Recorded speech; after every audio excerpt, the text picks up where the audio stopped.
and ask for a roll call. Blunier. Hilliard. Here. Leach. Here. Mennel. Here. Newman. Here. Parrott. Here. We have a quorum. Ask you join me in the Pledge of Allegiance. Pledge allegiance to the flag of the United States of America and to the republic for which it stands, one nation, under God, indivisible, with liberty and justice for all.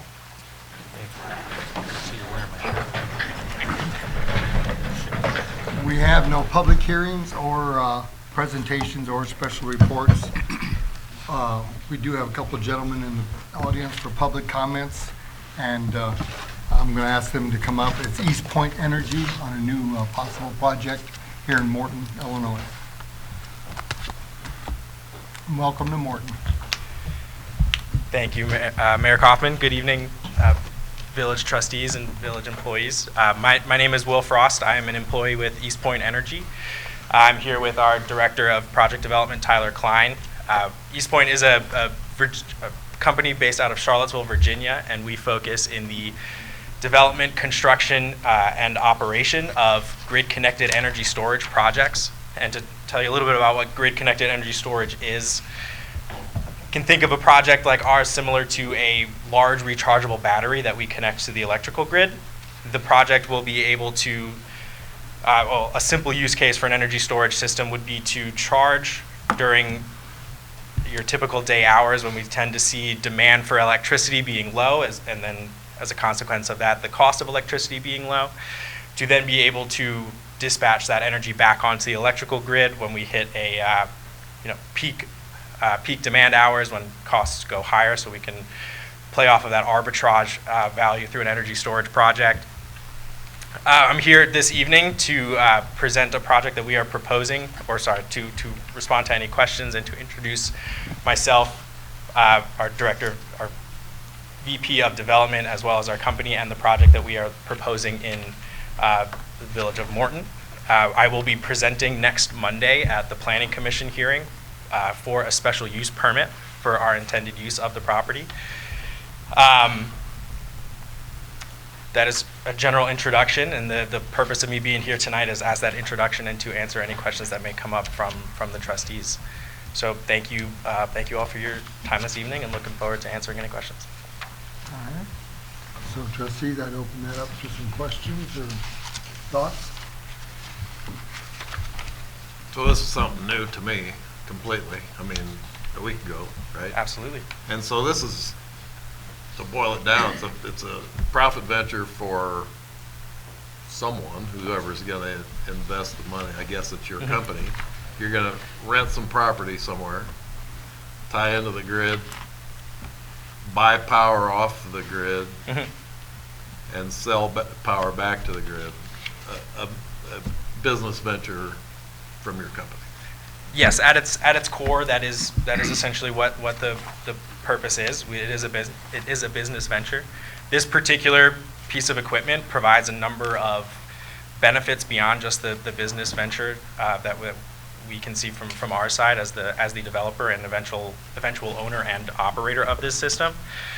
There are a number of reliability and stability benefits that these systems offer to the electrical grid as we transition to a renewable future. If you ask me, we could have utilized energy storage 50 years ago. We're able to store cheaper, cleaner energy that when it's not being used during the day to then utilize that on the electrical grid during peak hours when we would otherwise be turning on our dirty and expensive, the sources that we just don't want to have to use if we don't have to. So if we have energy storage, we can supplement that need for those what we call peaker plant electrical generation. We can supplement that with an energy storage project. So it's helping to fully realize the investments that not only this country but also the state of Illinois is making in renewable development in solar and wind, as we've seen through the Climate Equitable and Jobs Act in the state of Illinois. So there's a number of, along with those, so through that arbitrage, we're able to hopefully see the inevitable lowering of electricity bills by allowing energy storage to bid into a market at a much lower price than those peaker plants, which will hopefully eventually see meaningful change on customers' utility bills. They also provide a great number of stability and reliability benefits to the electrical grid through, we can get into some of the technical aspects of that, but through managing the supply and demand of electricity, the supply and demand has to be in perfect harmony at all times for the electrical grid to operate as it does. As we take on more renewables, we start to play a little bit with that harmony of supply and demand. And energy storage is a system that comes in and helps to better define and helps an electrical operator to better manage that supply and demand ratio there. So as we are making this transition, energy storage becomes very important to manage those stability concerns that renewables can bring to an electrical operator. So there are a number of different benefits that we see from developing these systems, and I can promise you that a company like East Point, we are all very passionate about the benefits that we're seeing here. Sure. And the support of the transition to a green energy future. So you can tie onto the grid anywhere. So is there any particular advantage to taking out prime farm ground for this project rather than taking a property that's not productive? Or close to town? Would it be just as good to be, as long as it's on the grid, as long as it's on a high line, I guess, somewhere? Right. Can it be put anywhere is my question. Is there any reason to have it close to town? So technically, you can put a system anywhere so long as it's close to electrical infrastructure. Where we get into the importance of the location is more on the actual, as a business venture, in order to invest in a system, you have to be confident enough in its returns and the profit that the system will generate for the individuals who are putting in that investment. And that's where we start seeing, we start getting closer towards more population dense areas, towards more congested areas, electrically speaking. So that's where we start. This particular area we targeted because of the 2 retiring coal plants over around Peoria, just south of the city. There's 2 large coal plants that'll be retiring, which means a lot of capacity is going to open up on the electrical infrastructure around here. So we cast a wide net when we start looking for properties, and we end up with the ones that we end up with through landowner negotiations. Sure. And things like that. So we try and cite projects in the best locations that we can find from a electrical perspective as well as a zoning and permitting perspective. We understand that these are systems that will be in communities for long periods of time. We model them for 20, 25-year futures. So we understand that, and we don't take that selection lightly. Thank you. How many of these do you have throughout the country? So we currently have 2 operational systems. Yeah, we have a 2 megawatts that's a frame that we helped develop that's in Virginia. That was in support of an electric cooperative out there. Why don't you come up to the microphone a little bit? We're on television, so. Oh, great, great. The citizens. Okay, well, now I'm famous. So we have a 2 megawatt, 8 megawatt hour battery that's operational in Virginia. We helped develop that project. We do not own it. And we have another 20 megawatt, 80 megawatt hour project that we developed and then sold to Dominion Energy in Virginia, and that is currently under construction. And as Will alluded to, we are a company that intends to develop, construct, and then own and operate. And we recently transitioned to a place where that is kind of our new reality, and our new business model is one that intends to own and operate these projects long term through a pretty significant investment from a large strategic player in this space. I guess that you kind of answered my end point of that question was, you do intend to own this, and I know Will spoke on it, so said it did, but I didn't know how much that's, 200. It's develop and then maybe get rid of, or maybe sell, or maybe keep, and it sounds like your intention fully is to keep. Absolutely. That is our intention from day one when we develop projects moving forward. What kind of investment are you talking about? In terms of capital dollars? Yeah. It's a good question. So the project that we have sized now, a transmission interconnected project, there's a lot of different factors, but it could be anywhere from, say, $100 million plus. I mean, it's kind of just dependent on, as we navigate through the interconnection process with the Mid-Continent Independent System Operator, MISO. And so navigating that process will ultimately determine how big of a project we can build. And then from a business case perspective, how the duration of the system itself will ultimately determine how much money or how much capital is required to build the project.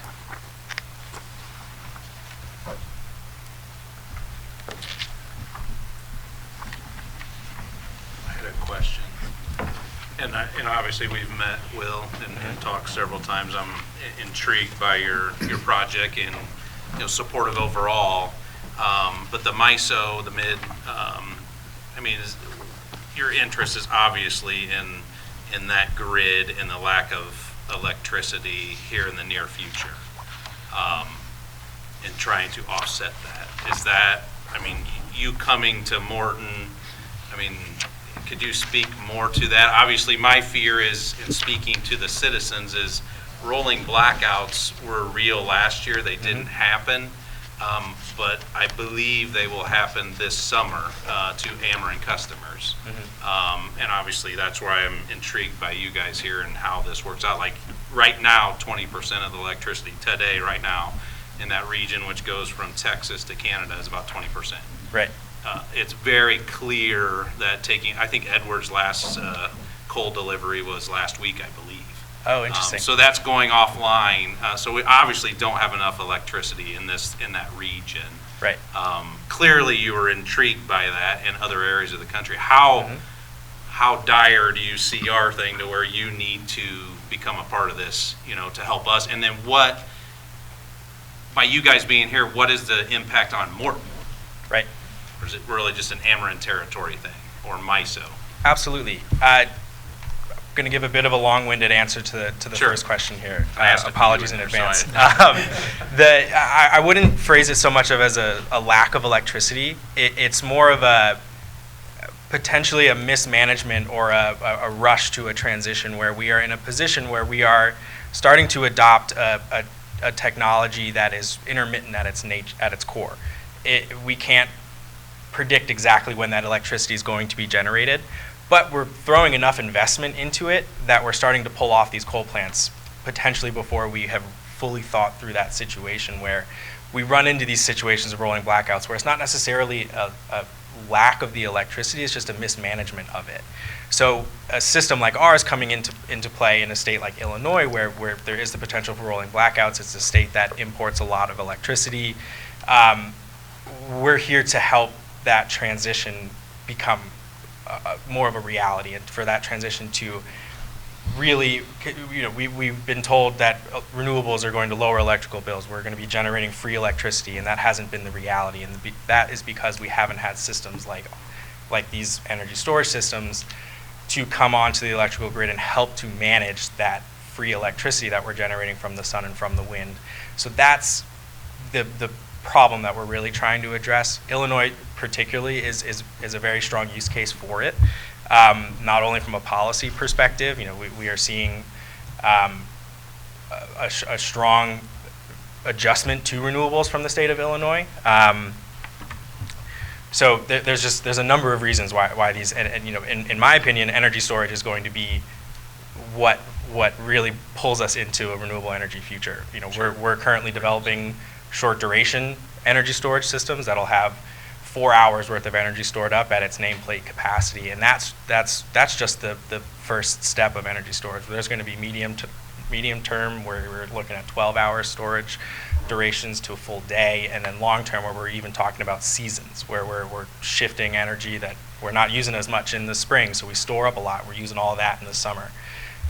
So it's really more of a electrical management tool. It's supporting the appropriate and reasonable distribution of the electricity. And then to Morton specifically, it will certainly, this system itself will obviously provide the tax benefits to the locality through whatever tax system that we'll fall into. Beyond that, the system will be participating in the MISO wholesale electricity market, so it's a bit harder to say that it will have a direct impact on Morton through that wholesale electricity market. Granted, it does have a regional impact, that's for sure. We cite these projects in certain locations because we are targeting those regional impacts, this being one of those regions. So it's harder to say that putting this system in will prevent X number of outages in the Morton area. That's not a statistic I can really give you, but what I can say is that putting a system close by is more of a guarantee that it's going to have the more near-term impacts will be in the region in all likelihood. Sure. And the capacity charge you mentioned, that's what's affected all of our electric rates right now through MISO. It was the highest it's ever been back in April. That's why we're suffering as, citizens' electricity rates are over 3 times what they were for the last decade. And it doesn't look good going forward. We are working with Good Energy to get a program for our citizens on electricity, but the numbers are still 3 times more, trying to provide them some protection on that. So hopefully, now do you guys have competition with other, I assume there's others just like the solar and that? Absolutely. Yeah, no, there's certainly competition. I would say from a renewable perspective right now, the competition is more along the sides of we're all kind of teammates looking at open space right now, and trying to work together to make the right solution, because we don't want to end up in a situation where we overbuild these types of systems and end up with stranded assets all over the country for energy generation and storage and all this kind of stuff. And a lot of that gets built into the processes that we have to go through, particularly interconnection, when we're talking about MISO studying our project at this given location to see if these transmission lines can hold can take on the additional electricity that we would be inserting onto the lines. So yes, there's absolutely competition. There's going to be competition in any deregulated free market that we're operating in, but we have incredibly bullish expectations for at least our success within that field. Now, the other comment I'd like to make just to everyone is natural gas. We're the largest municipal natural gas company in Illinois by meter count. The closing of Edwards and those plants are affecting the natural gas business too, because those plants are jumping over to natural gas and other plants in the MISO region. So unfortunately, we're dealing with natural gas issues directly related to that also. Right. And so who knows what the future there is. As a quick little comment on top of that, we do frequently deal with, we are an entity that takes the time to read through those integrated resource plans that utilities put out, and we try, and a lot of the times we find that they turn to natural gas as a quick alternative rather than the systems that we see as creating that sustainable future that we're all looking for.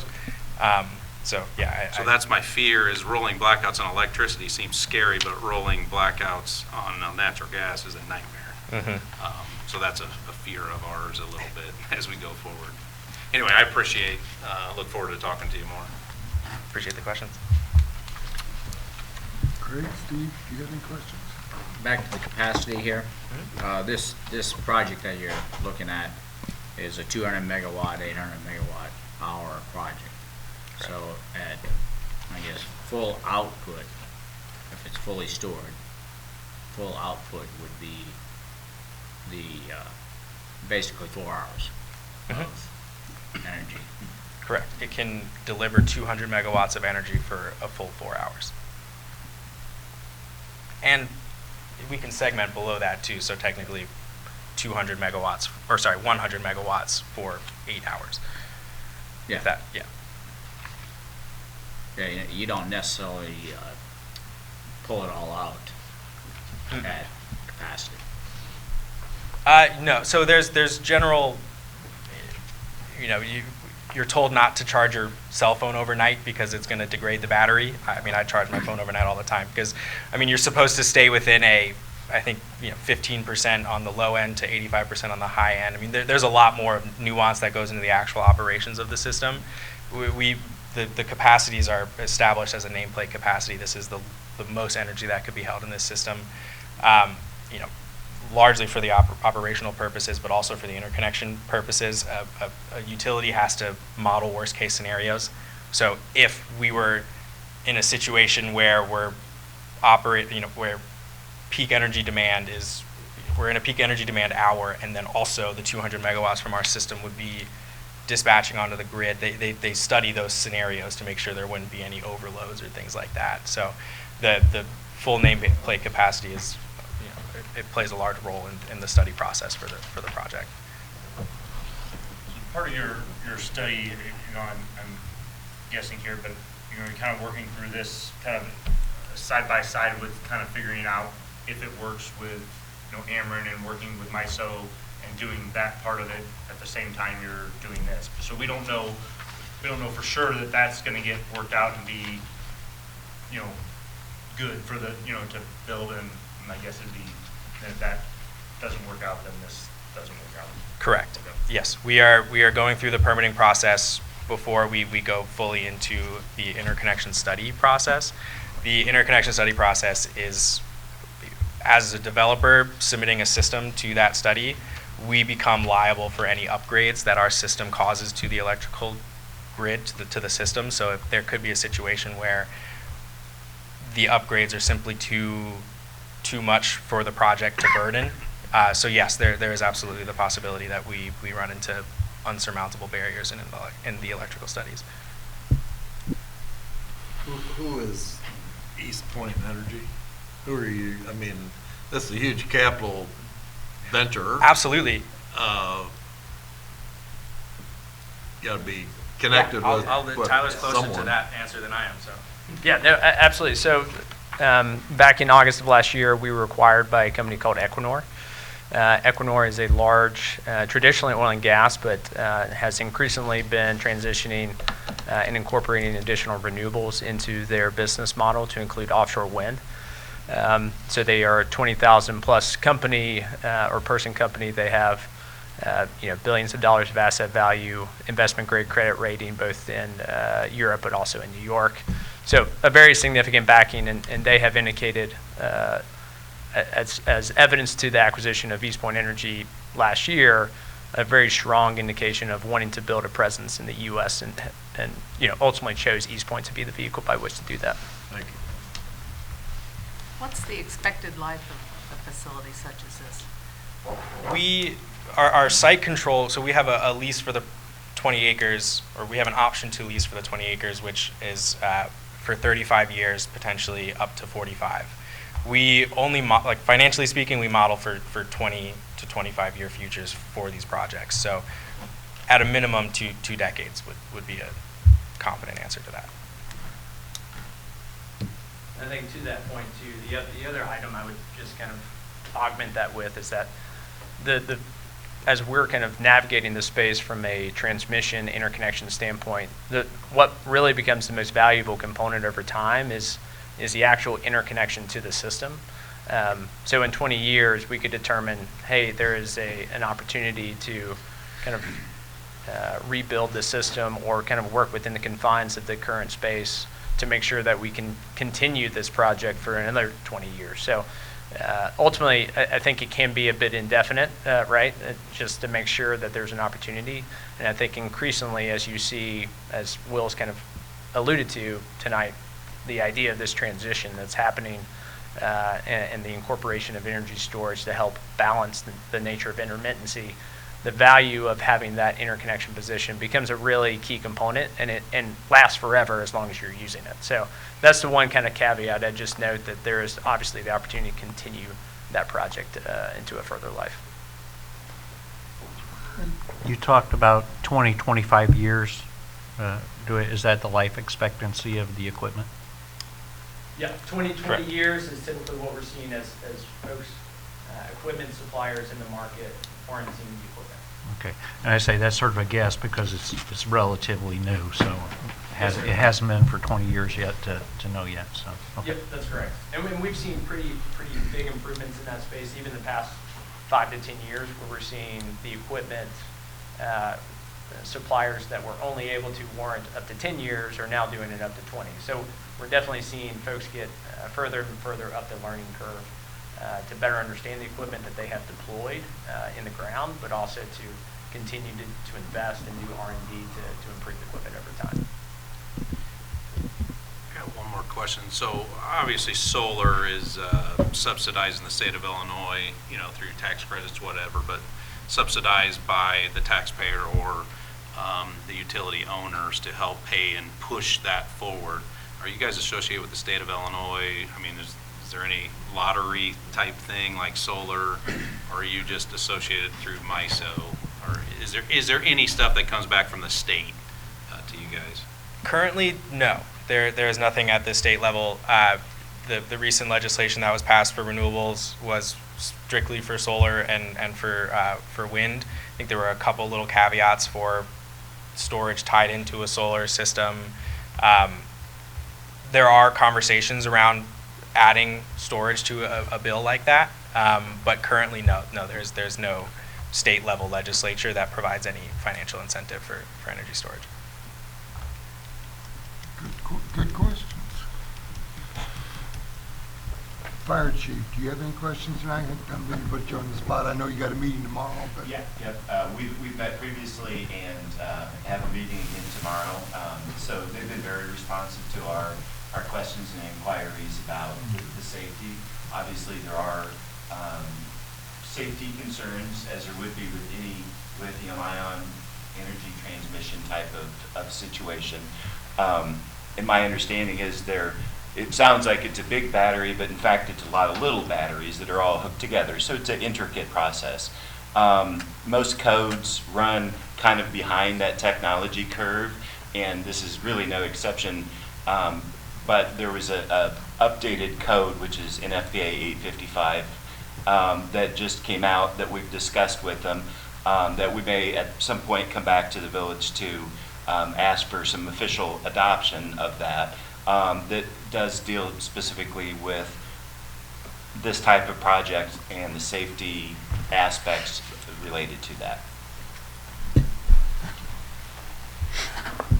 All right, if there's no other question, I am asking the gentleman to stay till the end of the meeting in case any of you might have a question come up.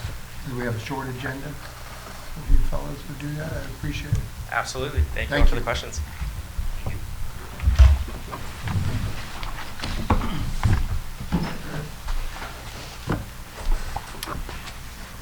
The consent agenda tonight is the approval of the minutes, the regular meeting January 3rd, 2022, and the closed section of January 3rd, 2022, and the approval of the bills. Motion. Second. Any questions? Call the roll. Parrot, Yes. Newman, Yes. Mennel, Yes. Leach. Yes. Hilliard, Yes. motion carries. The only thing I have tonight is that the citizens are getting this pet licensing in your mail out with your utilities. And if it's free at the police station to get your dog licensed, you just need the vet report and a picture. And this is mine. So I just encourage the citizens to get their dogs so we can get them right back to you. So that's all I have. Village clerk. Actually, I have a question on that. Yeah, go ahead. Is there a list? Like, it sounds foolish, but I'm not sure if my dog is licensed. And So we do have a list on the license itself. Okay. So if you have the license number, we can look off of that, or we can probably also look by last name as well. So yeah, we do have a database of licensed owners, so. we did, and then forgot. But I encourage you to put a picture with it, because I've been involved with a couple of dogs on Main Street, and it's real easy when you have the picture. And Facebook helps. Yeah. No, they didn't want to talk. Yeah, thank you. Village clerk, Nothing tonight, Your Honor. village administrator. I have one item tonight, Your Honor. I have sent out a memo in regards to recommendations for grants, for the tourism grants for the fall of 2022. Total of 8 grants totaling $46,000 to basically 4 different entities. All right, you can have a motion. Motion to approve. Second. Do you have any other comments? Or? Not unless you have some questions. All right, no questions, let's call the roll. Hilliard, Yes. Leach, Yes. Mennel, Yes. Newman, Yes. Parrot. Yes. Motion carries. That's all you have? That's all I have tonight, Your Honor. All right. Corporation Counsel couldn't make it back, he's on a trip. Chief of Police, Nothing tonight, Your Honor? Director of Fire and Emergency Services, Nothing tonight? all right, and Director of Public Works. 2 items tonight, Your Honor. First, I'd like to ask for approval of resolution approving easement with Precision Planting Incorporated. So moved.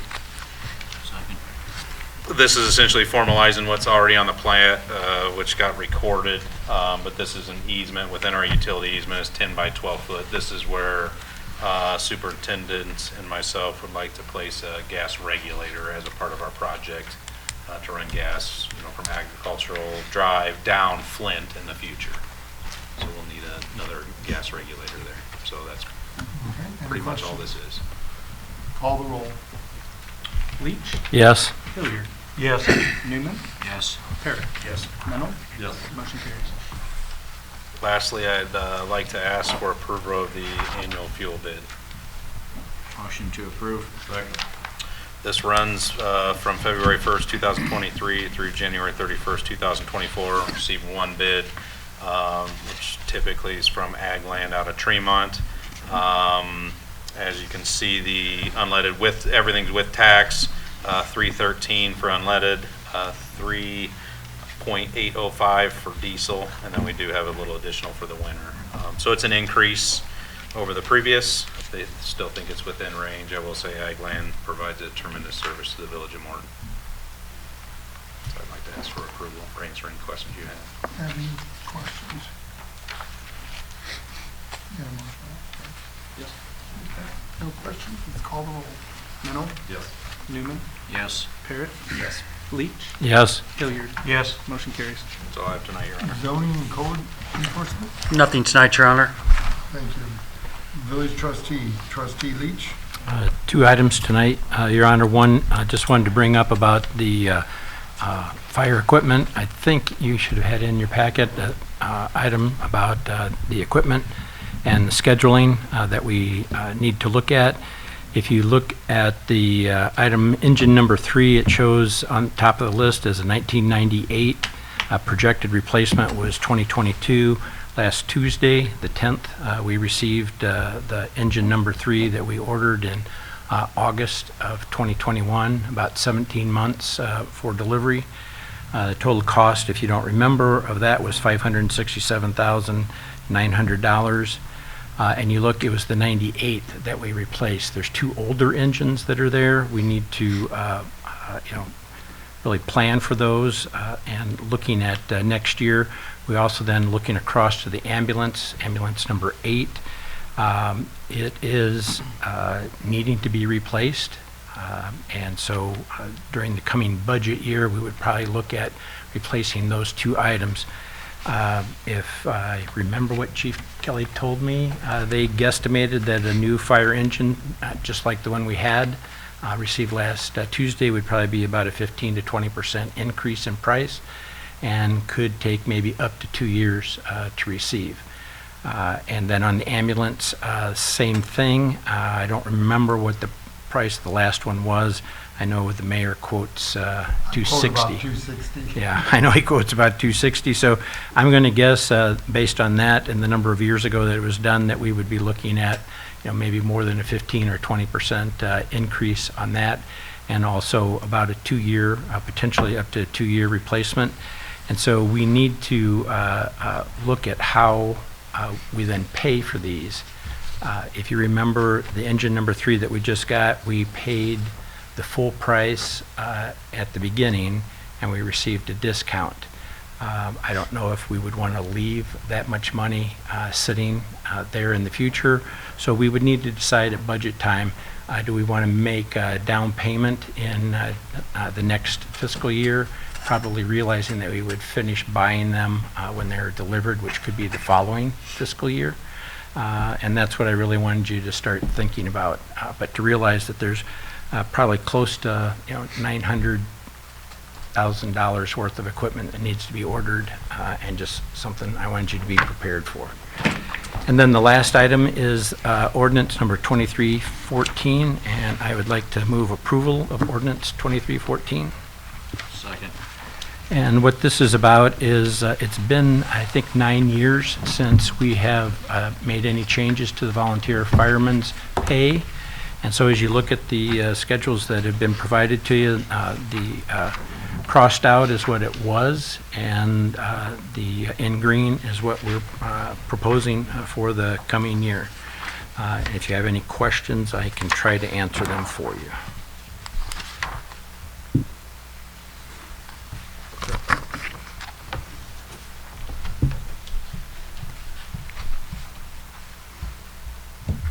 Any questions? Not, call the roll. Parrot, Yes. Menold. Yes. Newman, Yes. Hilliard, Yes. Leach. Yes, Motion carries. that's all for me, Your Honor. Any other trustees have anything tonight? If not, we need no closed session, so if I could have a motion for adjournment. Second. All those in favor? Aye. Thank you.